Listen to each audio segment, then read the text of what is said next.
The ceasefire has collapsed, a UN aid convoy has been destroyed, and according to the outgoing UN Secretary-General, the Syrian war has reached new levels of depravity.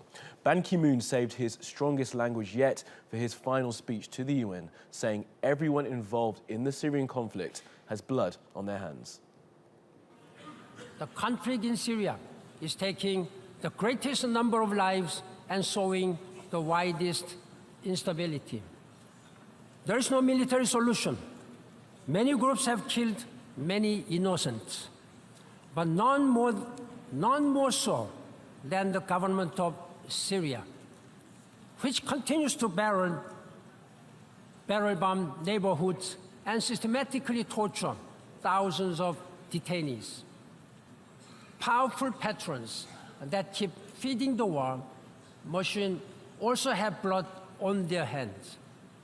Present in this hall today are representatives of governments that have ignored, facilitated, funded, participated in, or even planned and carried out atrocities inflicted by all sides of Syrian conflict against Syrian civilians.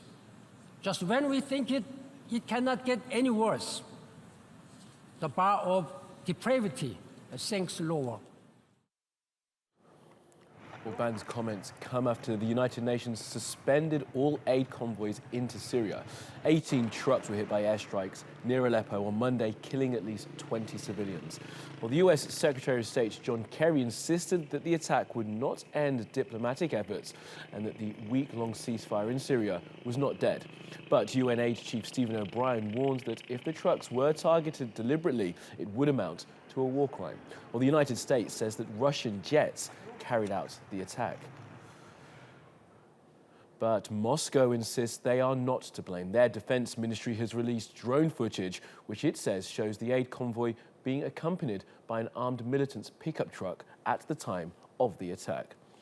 Well, Alican Ayanlar has been following this story for us from Gaziantep on the Turkish-Syrian border and joins us now live. Good morning to you, Alican. So just how has the tone changed now between the United States and Russia?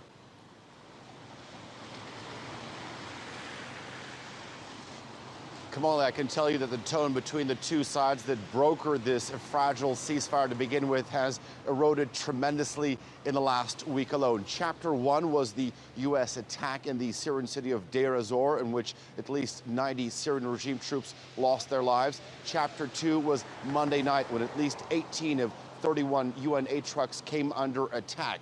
Now, after the Kremlin's denial in this incident whatsoever, U.S. officials, like you said, came out and said that there were 2 Su-24 warplanes in the area above the skies of this UN aid convoy at the time of the attack.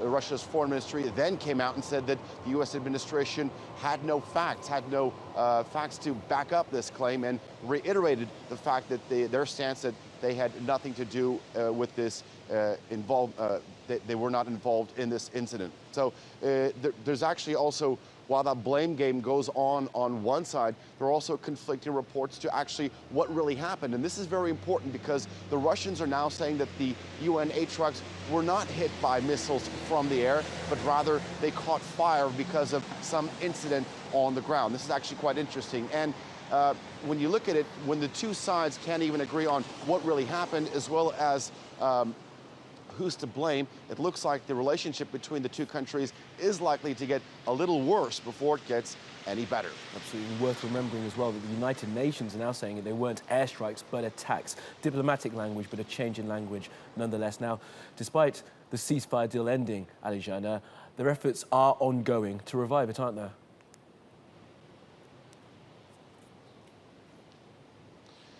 They are going. Diplomats are trying their very best to revive this ceasefire deal.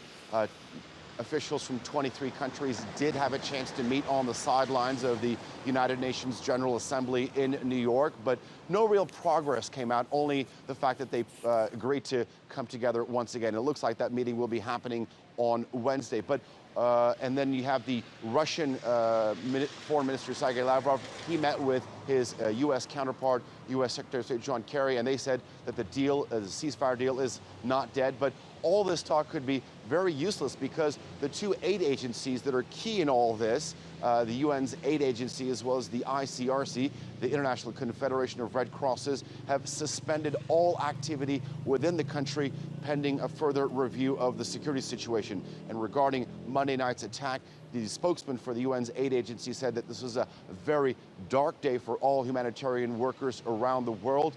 And the president of the ICRC, Peter Maurer, has said that if this attack was deliberate, then it was a gross violation of international humanitarian law, and that failing to secure aid workers and structures in the country would have grave consequences for the future of aid delivery. So it looks like that first they need to get the aid going at the same time with the talks going on.